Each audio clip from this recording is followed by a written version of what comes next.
पाकिस्तान का क्या बेचा गया है, क्या सौदा किया गया है पाकिस्तान का मेरे पाकिस्तानी, ये बड़ी परेशानी की बात है। कराची एयरपोर्ट पर तो तबाही मच गई। कंसाइनमेंट आया था वेपन्स का अमेरिका से और सुना है ईरान ने ड्रोन हमला करके सारा कुछ तबाह कर दिया। ये भी प्रेडिक्ट किया था कि हमला करेंगे। हाँ, ये वो कर सकता है अटैक। हाँ, और अटैक की पूरी तैयारी थी। बिल्कुल। अमेरिका की फोर्सेस, ड्रोन्स और उनके तैयारे पाकिस्तानी एयर बेसिस के ऊपर मौजूद थे, जिसकी वजह से ईरान की तरफ से ये मुबैना धमकी दी गई थी कि वो कराची में स्मुगली एयरबेस के ऊपर भी जो है अमेरिका ने जो हथियार उसको भेज रहे थे इस्लामाबाद को कि अभी अपने पास रख, तैयार हो जा, क्योंकि आपकी तरफ से अगर मुझे ईरान पर हमला करना, जो वो करेगा। पहली बात तो यह है कि ईरान ने एक बड़ी जबरदस्त गेम खेली है, जैसे अमेरिका ने ये गेम खेली ना। मैं आपको बता रहा हूं कि ये क्या कर रहे हैं इस मुल्क के साथ, तो क्या फिर हम अपने मुल्क को ऐसे ही जाने देंगे, बलि चढ़ने देंगे सब कुछ? अब अगर ईरान ने ये अनाउंस कर दिया है कि we are going to fire our hypersonic missiles, और उन्होंने दिखावे के बाद भी तस्वीरें आनी शुरू हो गई हैं हाइपरसोनिक मिसाइल्स की। पाकिस्तान इजीएस्ट टारगेट है और पाकिस्तानी दोनों तरफ खेलते हैं। पाकिस्तान के जर्नैल, इन जर्नैलों का जो माइंडसेट है वो कहते हैं कि आ जाओ, फंसाओ, हम बताएंगे ईरान को कि किधर अटैक करना है। जब अटैक हो जाएगा तो यूएस मजीद फोर्सेस अंदर भेजेगा। पाकिस्तान को कोई फर्क नहीं पड़ता, वो तो पैदा होते हैं 72 हुर्रों के लिए, इस धरती पे कुछ मिलता नहीं है, तो अगले जीवन में उनको। दूसरा ये कि अगर ईरान काउंटर अटैक करता है तो उसके साथ बहुत नुकसान हो जाएगा। अभी हम उस पोजीशन में नहीं है कि हम उसकी काउंटर अटैक को रोक सकें। दोस्तों, इस समय सोशल मीडिया और अंतरराष्ट्रीय विश्लेषण प्लेटफॉर्म्स पर एक बेहद संवेदनशील चर्चा चल रही है, जिसने साउथ एशिया और मिडिल ईस्ट की राजनीति को लेकर कई सवाल खड़े कर दिए हैं। कुछ इंडिपेंडेंट रिपोर्ट्स और एनालिस्ट्स यह दावा कर रहे हैं कि हाल ही में ईरान और पाकिस्तान से जुड़ी सुरक्षा गतिविधियों में असामान्य हलचल देखी गई है। हालांकि अभी तक किसी भी सरकार की ओर से आधिकारिक पुष्टि नहीं हुई है, लेकिन जियोपॉलिटिकल एक्सपर्ट्स मानते हैं कि बदलते अलायंसेस और ग्लोबल पावर डायनामिक्स आने वाले समय में बड़े प्रभाव डाल सकते हैं। इस वीडियो में हम किसी अफवाह को नहीं, बल्कि उपलब्ध रिपोर्ट्स और स्ट्रेटेजिक संकेतों का विश्लेषण करेंगे, ताकि आप खुद सच और स्पेकुलेशन में फर्क। ट्रंप यूरोपीय ममालिक को धमकी दे रहा है, फ्रांस, जर्मनी, इटली, जिसमें बर्तानिया भी आ जाता है, कि अगर ग्रीनलैंड के मामले में आपने मुझे टक्कर देने का सोचा भी तो मैं आप सब पे 25% टैरिफ लगा दूंगा, सब पे एक्स्ट्रा टैरिफ लग जाएगा। 7 टाइम्स टैरिफ की बात कर रहा है। सो ऐसा बंदा जो ना दोस्त, मैं फिर उस पॉइंट को एस्टैब्लिश कर रहा हूं, ना दोस्त अरब ममालिक का मान रख रहा है, ना यूरोपीय ममालिक का मान रख रहा है। फिर हमने ऐसा क्या सौदा बेच दिया है? पाकिस्तान के कौन से मफादात बेच दिए हैं? क्या पाकिस्तान का एटमी निजाम बेच दिया है?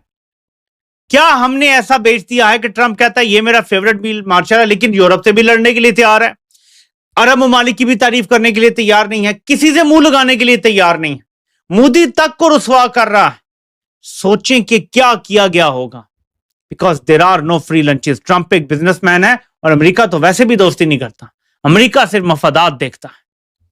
ये बड़ी खतरनाक चीजें हैं। काश हम लोग ये समझ सकें और गहराई में जा सकें, और इस एंगल से कोई भी बात नहीं कर रहा, हम बस सतही सी बात करके कोई वीडियो हो गई देख के बस अपने खाना खा के पेट पे हाथ मार के सो जाते हैं।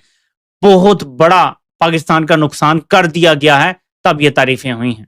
अजीजान नेमन, एक तरफ तो जो हमारे पास मिलिट्री सैटेलाइट की इमेजरी है उससे पता ये चलता है कि जो अमेरिका की फोर्सेस, ड्रोन्स और उनके तैयारे पाकिस्तानी एयर बेसिस के ऊपर मौजूद थे, जिसकी वजह से ईरान की तरफ से ये मुबैना धमकी दी गई थी कि वो कराची में स्मुगली एयरबेस के ऊपर भी जो है, और उसके अलावा शमसी एयरबेस के ऊपर भी, दालबदीन के ऊपर भी वो मिसाइल स्ट्राइक कर सकते हैं अमेरिकी असासों के ऊपर। अगर अमेरिका की तरफ से ईरान के ऊपर कोई कार्रवाई की गई तो जो मिलिट्री सैटेलाइट इमेजरी जो हम आपके साथ शेयर नहीं कर सकते, वो बताती है कि पाकिस्तान से जो एसेट्स हैं, जो एयरफोर्स के एसेट्स हैं, यूएस एयरफोर्स के, वो इस वक्त मौजूद नहीं है किसी भी बेस के ऊपर, ना जगबाबाद पे, ना भंडारी के ऊपर, ना कराची के अंदर, ना दालबदीन में।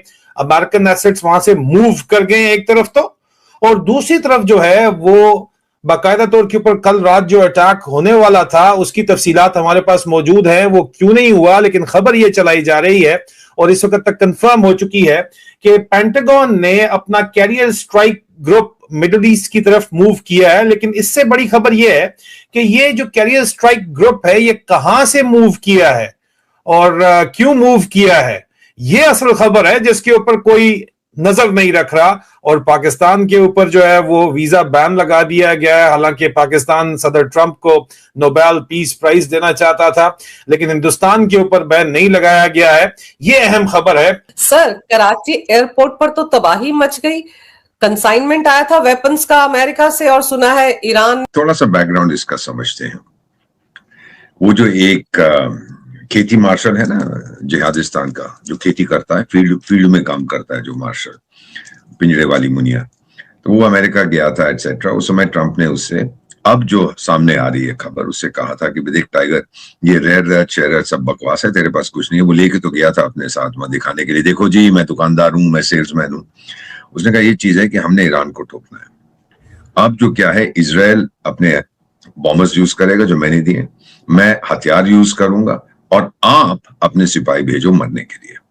तो उसने कहा कि जनाब क्या फर्क पड़ता है, मेरे 10,000 मर जाएंगे, हमारी औरतें 5 करोड़ और पैदा कर देंगे, दिक्कत क्या, हम तो पैदा होते हैं मरने के लिए, जिहाद के लिए। Very good. तो अब मेरा मानना है कि अमेरिका ने जो हथियार उसको भेज रहे थे इस्लामाबाद को, कि अभी अपने पास रख, तैयार हो जा, क्योंकि आपकी तरफ से अगर मुझे ईरान पर हमला करना, जो वो करेगा, डोनाल्ड ट्रंप को आप ये बात समझ लीजिएगा, जो कहता है वो करता है, जो करता है वो कहता है, वो ठोकेगा, जरूर ठोकेगा।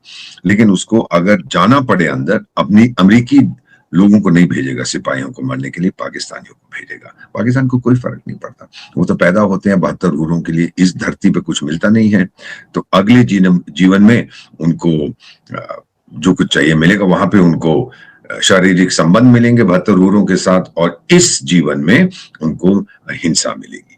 तो ये दोनों चीजें अगर आप ध्यान में रखें, फिर ये साफ जाहिर है कि अमेरिका करने वाला था कुछ ईरान पर, और उसने पाकिस्तान को ये हथियार भेज दीजिए कि अपने सिपाहियों को ये दीजिए, और वो अंदर जाएंगे अब। लेकिन किसी इंटेलिजेंस एजेंसी ने ये बता दिया उनको, और फिर क्या होता है कि जब इंटेलिजेंस एजेंसी ने ये बात उनको बताई, अब कौन सी इंटेलिजेंस एजेंसी आप तो समझ सकती हैं, और फिर ईरानियों ने एक स्ट्राइक की और पूरी तरह से वो प्लेन लोड को तबाह कर दिया। सो अब जो आग लगी है कराची में, ऑफ कोर्स अभी सरकारी तौर पर ऑफिशियली कुछ नहीं कहा है, लेकिन मैं जानता हूं कि वहां पे दंगा हो रहा है, और जो कुछ वहां पे हो रहा है, ईरान ने साफ जाहिर कर दिया है पाकिस्तान को, देख टाइगर तू पंगा मत ले, मेरा जंग जो इस समय है अमेरिका के साथ है, इजराइल के साथ है, आप बीच में कूद पड़े तो मैं आपको बहुत मारूंगा।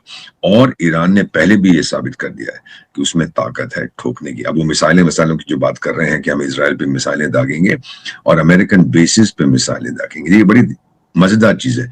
अमेरिकन बेसिस जो मिडिल ईस्ट में, उनको हम ठोकेंगे, अमेरिकन बेस तो एक पाकिस्तान में भी है, उसको भी ठोकेंगे।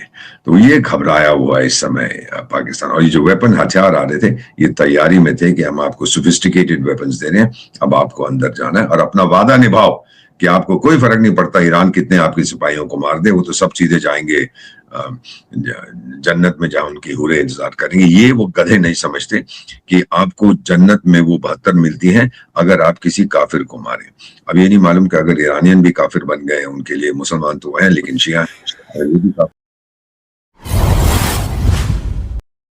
अब दोस्तों बात करते हैं पूरे मुद्दे की गहराई से, लेकिन पूरी जिम्मेदारी और संतुलन के साथ। हाल के दिनों में कई रीजनल एनालिस्ट्स और पत्रकारों ने यह संकेत दिया है कि मिडिल ईस्ट और साउथ एशिया के बीच जियोपॉलिटिकल तनाव लगातार बढ़ रहा है।